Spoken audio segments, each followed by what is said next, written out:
Recorded. And this is again, it's a recorded message that Cee Driskell did before, and it's on divine order. Just going to say a tiny little bit about Cee, as well as assuming the very demanding role of spiritual leader of Unity Spiritual Center Ottawa. She's also at the same time finishing off her ministerial candidate studies at Unity Worldwide Spiritual Institute in Kansas, Unity Village. And she continues as well, when time allows, to work privately with students in purposeful growth studies, is what she calls it, focused on awareness of greater consciousness and how to open one's heart to the heart of oneness. She has also run an online school, the Canadian School of Natural Therapy, and Spiritual Development.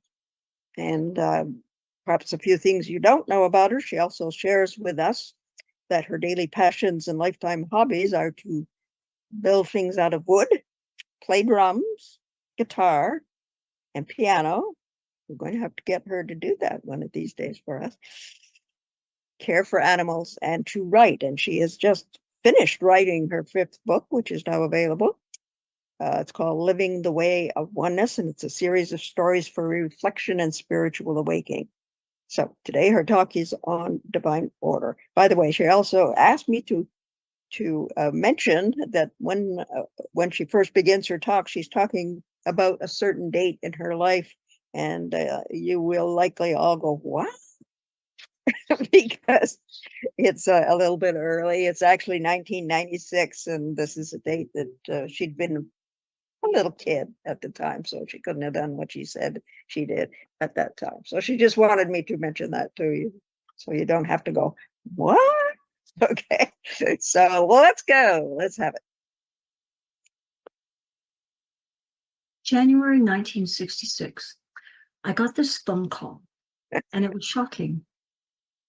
Are you sitting down? Said my friend. Then she said, okay, stay calm and put on the Ottawa news. The Ottawa news. Okay, so now I'm a little freaked out because, of course, she said, stay calm, which means you're going to flip out. So at this point, I am beginning to become a little overwhelmed, and I turn on the TV and I sit there and I'm like in total shock. I'm watching a downtown Ottawa street fully lit up on fire. January 1996. More than half a block was on fire, and I was completely baffled. It was a menacing fire. It was terrifying, and I started to cry. She says to me, do you think Albert knows? And I said, I don't know. I don't know. His house was on fire. So I found my phone book and I said, look, I'll call you back. I'm going to call him now and see what's up. So I call him and I say, Albert, hi, it's Cheryl. How you doing? And right away he says, hey, hi, how you doing? So I know right away, he doesn't know. He doesn't know. So I said to him, I am really sorry, Albert, to be the bearer of bad news, but Cathcart Street's on fire. He's, what? Total shock. You can imagine the nightmare going on at his end. And he says, okay, that's it. Thanks for calling me. I'm heading down there right now to see what I can save. He was a big ocean kayaker, and he had these huge kayaks in his hallway, all up on pulleys and everything. And he was heading down there now. The next day, all across Canada, there's this image on the front page of many newspapers that said ice palace in Ottawa, basically because the massive fire led to a lot of ice being formed on the remnants of what was left of the 7 units that burned down. That was quite a shock. So this, of course, is January in Canada, and it was going to turn to ice, all that water. A few months later, I get a call from another friend, and she says, you're not going to believe this. but I was just on Cathcart Street where they're doing the demolition of the remnants of the fire. You remember? I said, yeah, of course I remember the fire. Well, they're demolishing everything. And it turns out at one point they pulled out a large chunk of construction. And there was one room left completely untouched by smoke and fire. It was from the house next to Albert's. And she says, it was your room. My mouth dropped open. You see, Albert had been my neighbor for 5 years. And just 6 months before, I felt pushed out of that house, that I had to leave. There was this big sense, not only was my life turning over in circles for many reasons, but I could have stayed. I could have found a roommate. But instead, I decided to leave. I knew there was something in me that said, you have to get out of here. So I did. Not only did that room that I prayed and meditated in for 5 years survive completely, but so did I, my animals, and all my stuff completely okay. Most everybody else lost everything. All my friends, I made friends with everybody on that street. My neighbor on one side lost his baby grand piano and all of his antiques, and Albert lost all of his gear.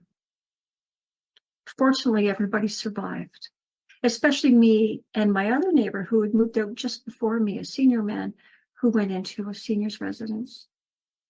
The two people physically unable to really manage life, because I was physically ill at the time, were warned in advance to leave. It's better if you get out of there now. Here's a quote that really struck me when I was thinking about what I was going to share with you today. And it goes, you are a child of the universe, no less than the trees and the stars. You have a right to be here. And whether or not is clear to you, no doubt the universe is unfolding as it should be. I love that. I love that. It's a quote from The Many Faces of Prayer by Thomas Shepard. The universe is unfolding as it should be, as it needs to be. Let me paraphrase Psalm 37:23.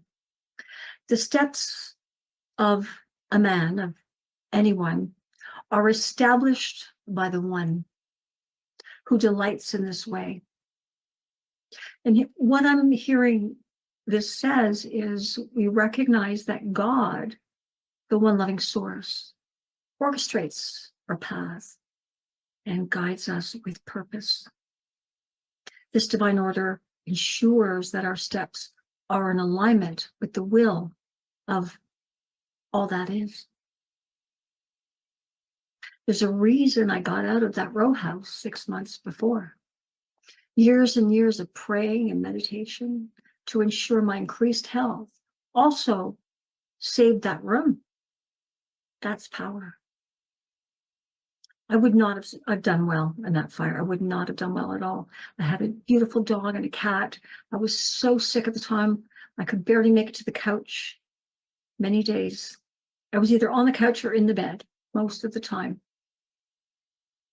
But having that 6 months where I could actually have prepared for that move, where I wouldn't have the psychological trauma. Everything was packed. I was somewhere else already. And it's what I really needed. And I'm a good listener. I listen to my inner divinity. And I was protected because of that. There is divine order.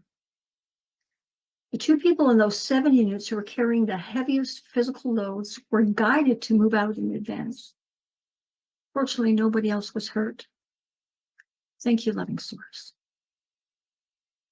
Today, I continue to remain very grateful for that time. There are three main things I truly appreciate about divine order.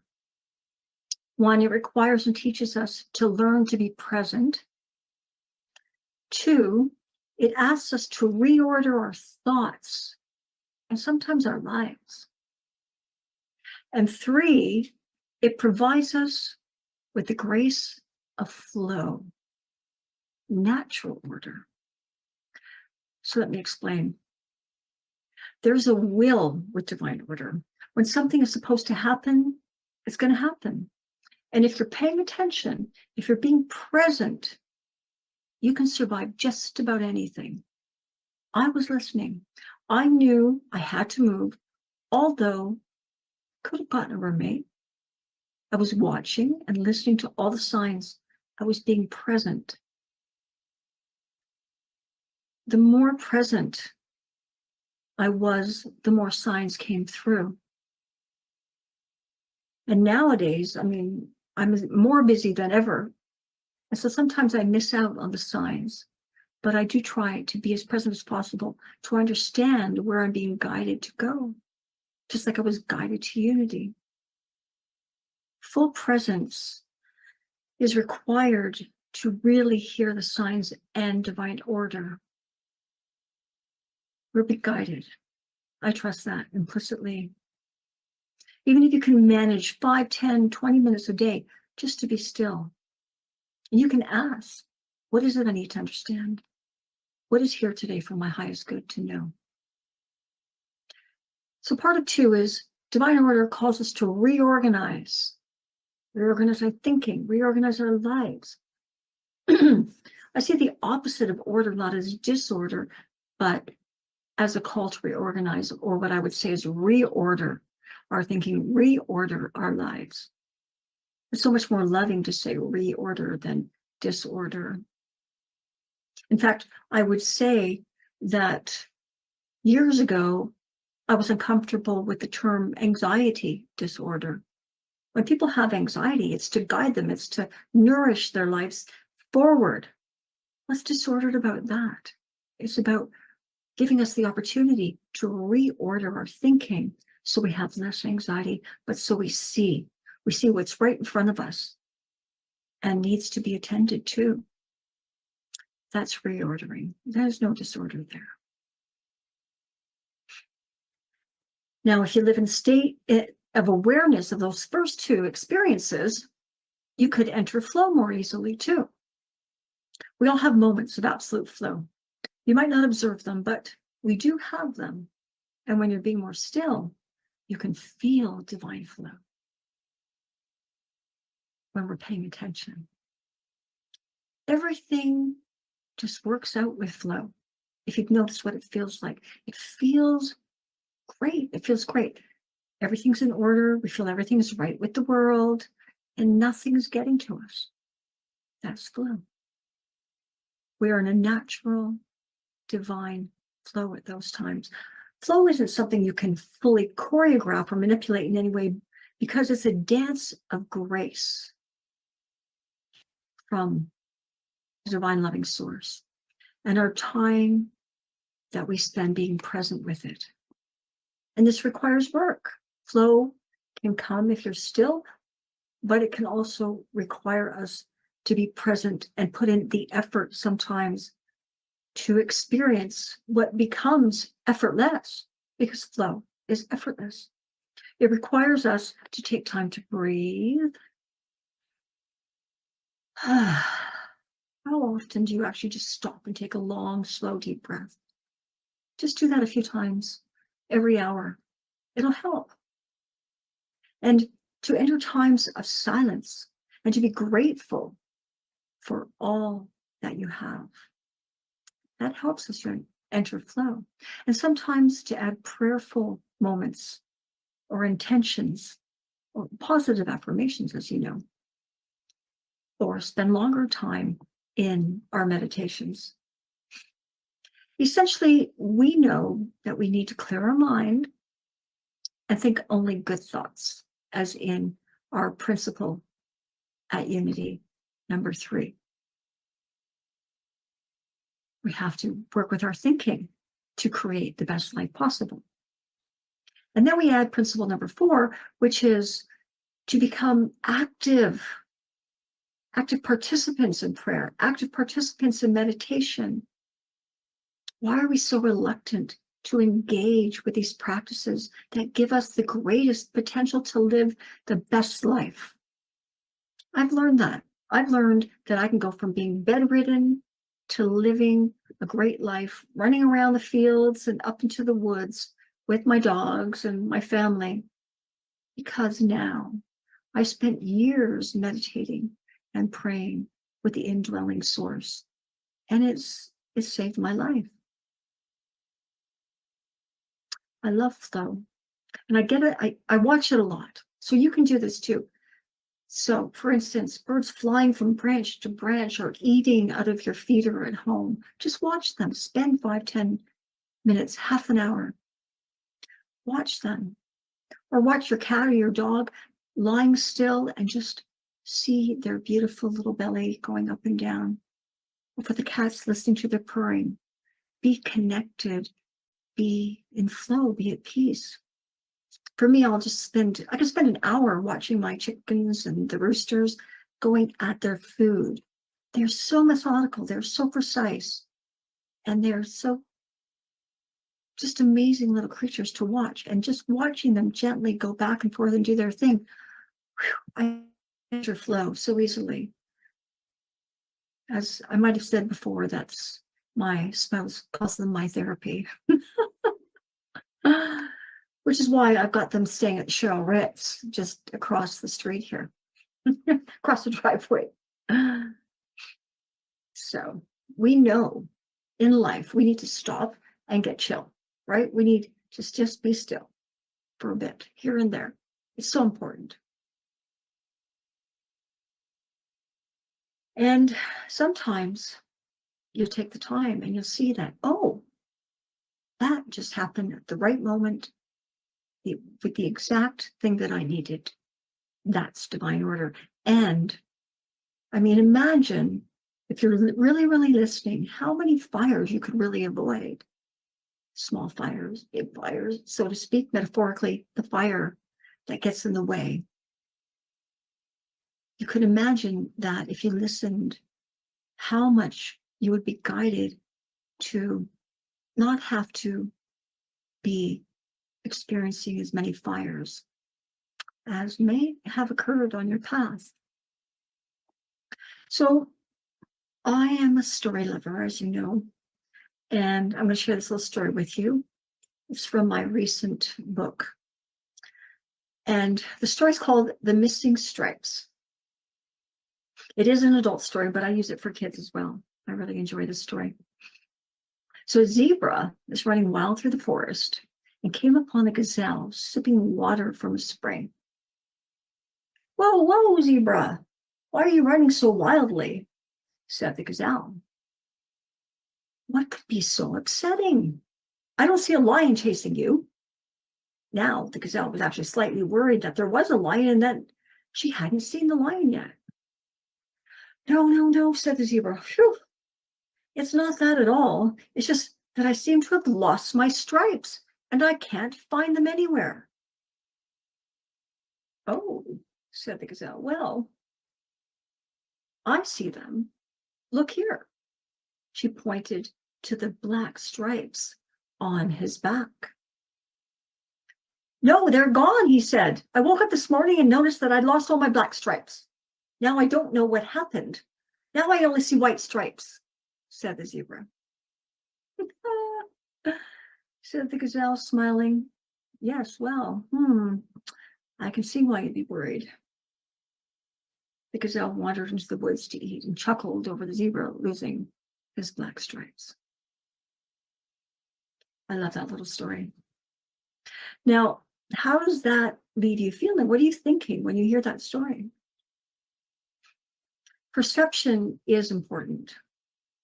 We just saw how overwhelmed the zebra was by his belief that the black stripes were missing. Yet we know they were there still. But for some reason on that day, the zebra could only see and claim his white stripes. Interesting. Today, for the zebra, his whole life just went out of order. You know what that's like? His thinking was not in flow. And yet, does it really matter if he sees only the white stripes and not the black? Does it really matter? Probably not. But what does matter is the way his thoughts were ordered. And at that time, the zebra had no sense of being in order at all. He was overwhelmed. He was confused to the point of being frightened. This happens to all of us from time to time. We get this feeling of being out of order. And guess what? It could be as simple as taking the time to breathe and allow our thoughts to come back into reorder, into flow, where we feel the best, we feel the safest, more at peace. Just a little bit of time, and that zebra, had he sat still a little bit of time and gone, I see, black, white, black, white, black, not just all the white ones. So we have to allow. One of my favorite things is allow, allow, allow. When I am in rush hour traffic, I just hold on tightly to the steering wheel and I go deep breathe, allow, allow, allow. Makes all the sense. Keeps me at peace, keeps everybody safe around me. Let it be okay that 1 minute I don't feel in order, but with loving attention and care, through breathing, meditation, and prayer, or some other way that you've encountered, you can become reordered and maybe feel flow again. And that's why the zebra had trouble seeing his black stripes. He was being called to learn how to reorder his thinking. We don't know why, but maybe his new way of thinking would actually save his life later. It's divine order. Trust it. So not long ago, I had last-minute cancellation of weekend plans. A weekend is a long time for me, especially when it's the only time you might have off. As you know, we're around together most weekends, but every so often I have a weekend off and I like to go somewhere. But I'd put aside a whole weekend, and then out of the blue, the other person made plans and didn't tell me. So I'm calling up on Thursday and I'm going, hey, how's it going? I'm coming Saturday morning at 10. You all set to go? We'll have dinner, blah, blah, blah. And she says, sorry, I made other plans. So now I could be annoyed. I could be frustrated. I could have gotten angry, but I didn't. I said, okay. I know what happens in these situations. I've learned, for instance, that if a client last minutes me, that's okay. It was meant to happen because something else is going to come up. Another client's going to call and need an emergency session, or I'm going to need to do something else. So on that weekend, I decided I was going to let this be okay because I trust divine order. It's one weekend in life. I let it go and I reorganized my thinking. And I had great experience. I had an amazing weekend. Amazing weekend with my partner, our animals, and I got a lot done. A lot done for USCO and schoolwork. This seemingly out of order cancellation actually brought so much more to my life. I ended up getting so much done and feeling great. Sometimes we just need to accept the will of divine order from our loving source, God, and just allow things to be as they are intended to be. Sometimes we get in the way of natural order. there is this Native American spiritual law, and it states what's coming is the only thing that can happen. Nothing, but absolutely nothing that happens to us could have been different. Not even the slightest detail. There's simply no, if I had done it differently, things would be different. Everything, yes, every situation that happens to us in life is absolutely perfect. Even when our mind resists our ego and refuses to accept it. Just nothing could be different. The order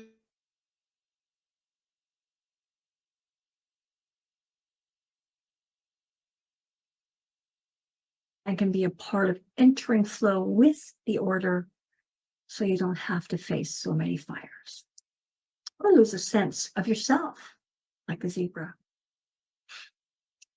Does that make sense?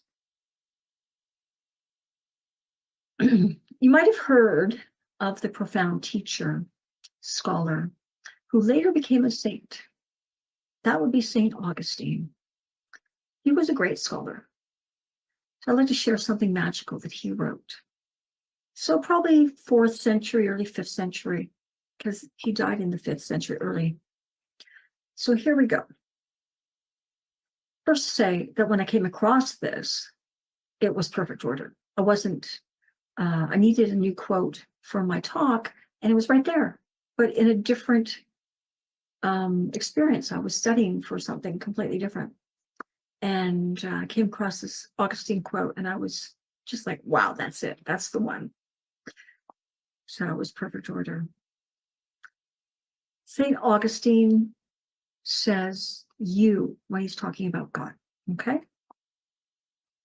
Says, how late I came to love you, O beauty so ancient and so fresh. How late I came to love you. You were within me, yet I'd gone outside to seek you. Unlovely myself, I rushed toward all those lovely things you had made, and always you were with me. I was not with you. All those beauties kept me far from you, although they would not have existed at all unless they had their being in you.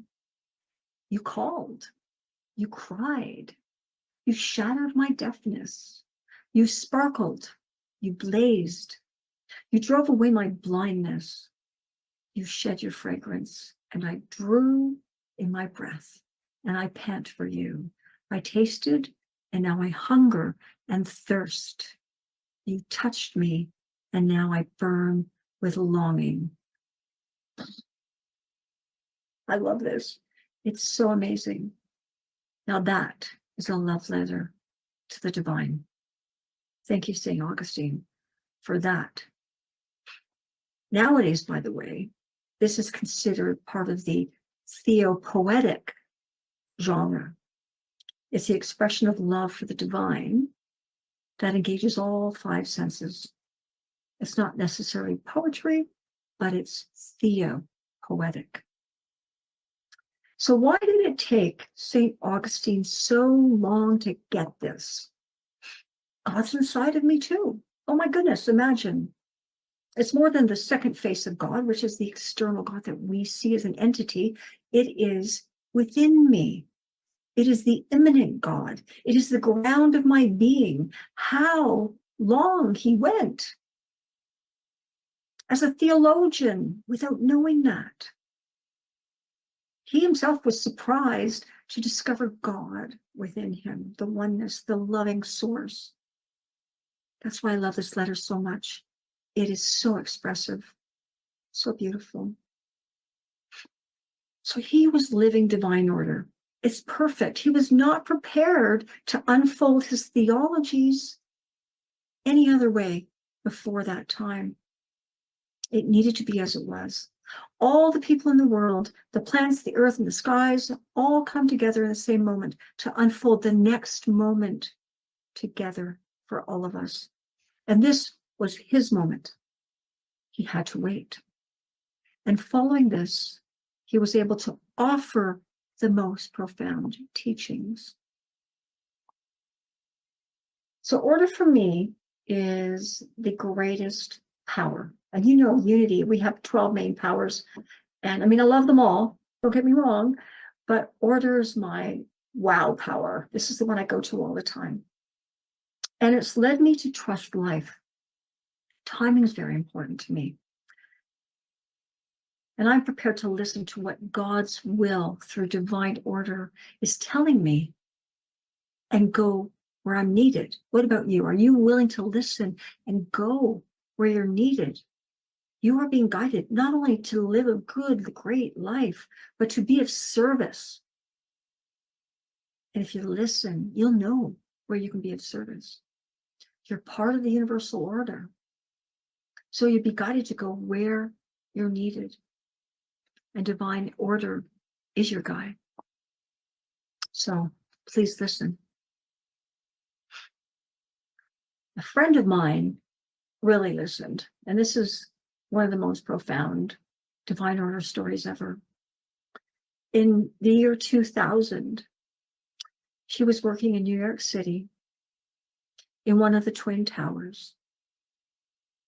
And just several months before 9/11, 2001, her father got sick and she went home, quit her job, and cared for him in the last months of his life. As a result, she survived 9/11.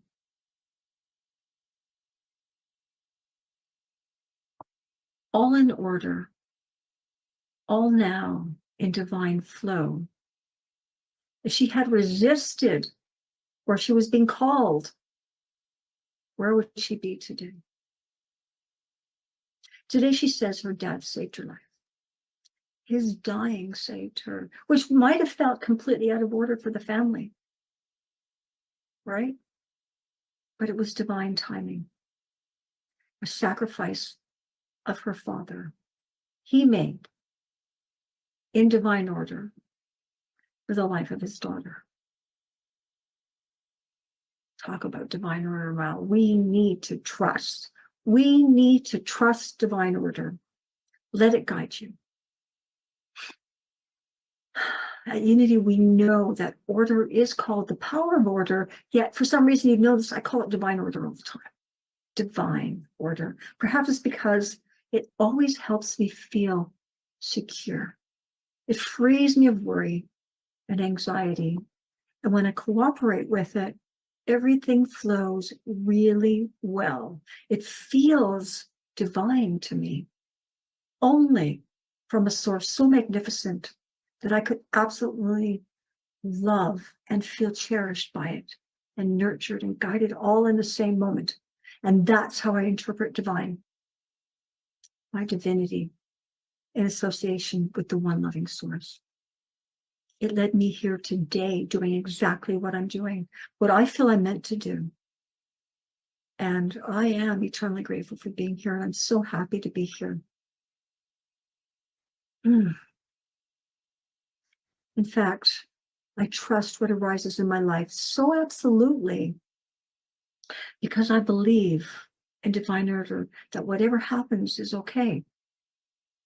Whatever happens is okay. May sound really out there to some people, may sound a little freaky.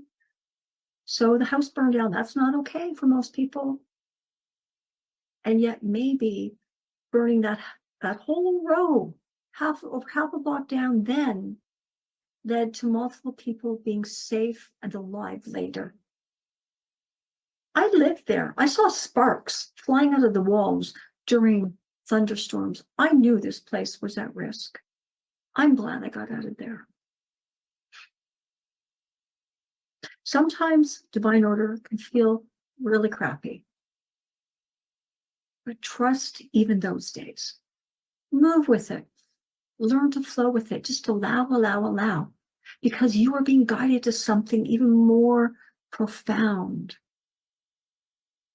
I don't doubt any mistake, any challenge, any breaking point, any financial up or down, because I trust that I'm being guided to something profound, something better that gets me all the more close in connection and communion with the loving source, and forward to an even greater life. For me, there's always something at the next turn waiting because of divine order. And we can all believe this if we want to.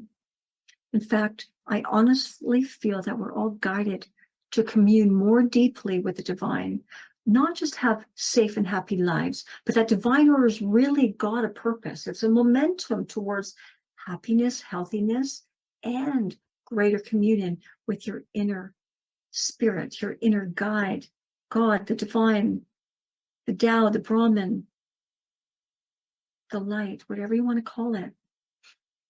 For me, the divine order is the greatest resource, providing the resources we need to get in flow with life and our natural divinity. And the more we believe and trust this, the more it happens, the more you just see it all the time. You see it serendipitously, you see it intuitively, you see it immediately, just happens. That's my truth. And truth for me is faith. It's another power of unity, the power of faith. At these times, the complexities disappear and everything seems to advance when we have faith. Do you have faith that divine order is managing the safe evolution of your life, the healthy and happy evolution of your life? Do you have faith that your indwelling source is constantly guiding, supporting, and correcting everything you need to get back into flow? If you believe this, it's more likely going to happen, because then you're not getting in the way. You're listening. So get out of the way and allow the guidance through. Listen and watch for where you're needed, like my friend in New York City, or go where you're being guided to, like me leaving the home before the fire, or take the actions to reorder your thinking, your mind, like the zebra. It's all divine order. And it can be a significant part of the guidance system that's working in you right now.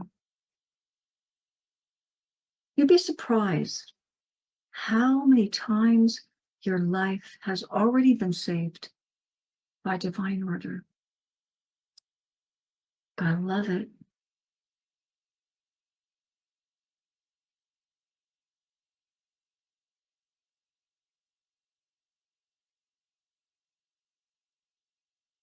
Please now join me